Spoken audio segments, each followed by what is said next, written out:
வாழ்க வையகம், வாழ்க வையகம், வாழ்க வளமுடன். டிசம்பர் 14 வேதாத்ரி மகரிஷியின் அமுத மொழிகள். நோயற்ற உடலை உடையவர்கள்தான் அமைதியாக மகிழ்ச்சியாக வாழ முடியும். அவர்களுக்கு அறிவும் திறம்பட இயங்கும். ஆம் அன்பர்களே, நோயற்ற வாழ்வே குறைவற்ற செல்வம். இதைத்தானே நாம் எல்லாரும் விரும்புகிறோம். இந்த நோயற்ற உடலை உடையவங்க தான் அமைதியாக வாழ முடியும்.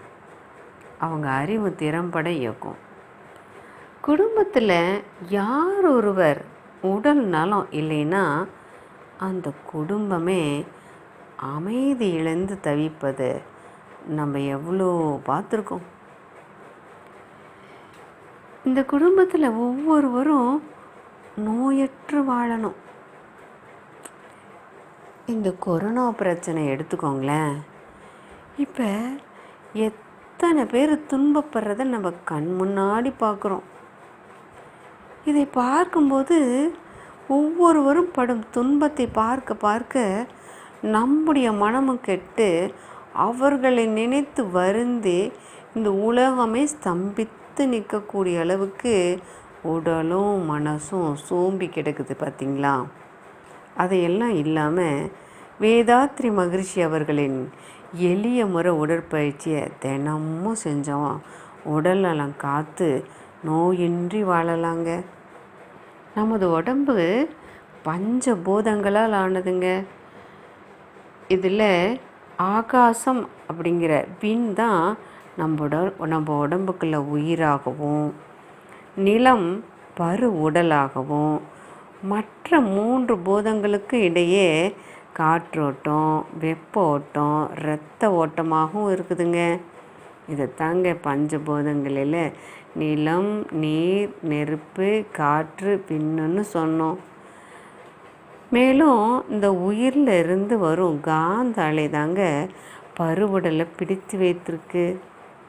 இவையெல்லாம் சரியாக முறையாக இயங்குவதற்கு உரிய பயிற்சி தாங்க நம்முடைய வேதாத்ரி மகரிஷி அவர்கள் அருளிய எளிய முறை உடற்பயிற்சிங்க. இந்த எளிய முறை உடற்பயிற்சியை 7 கட்டமாக பிரித்து கை, கால், நுரையீரல், கண், கபாலபதி, மகராசனம், அக்கு பிரசர், உடற்தளர்த்துதல் என உடல் உள் உறுப்புகளுக்கு பயிற்சியாக அமைச்சு கொடுத்துருக்குறாங்கங்க. இதனால் நம்ம நோயற்ற வாழ்வு வாழ முடியுங்க. நம்ம வாழும் காலத்திலேயே உடலையும் மனதையும் சரிபடுத்தி கொண்டால் நமக்கு பிறக்கக்கூடிய குழந்தைகள் ஆரோக்கியமான கட்டமைப்பு கொண்டவர்களாக இருப்பாங்க. அவ்வாறு நல்ல குழந்தைகளை உலகுக்கு தருவதற்கு நாம் உடற்பயிற்சி, உளப்பயிற்சி செய்து நாளுக்கு நாள் மகிழ்ச்சியும் இனிமையும் பெற்று அமைதியாக வாழ அன்பர்களே வாரீர். அறிவின் இருப்பிடம் அறிந்து இன்பமுற.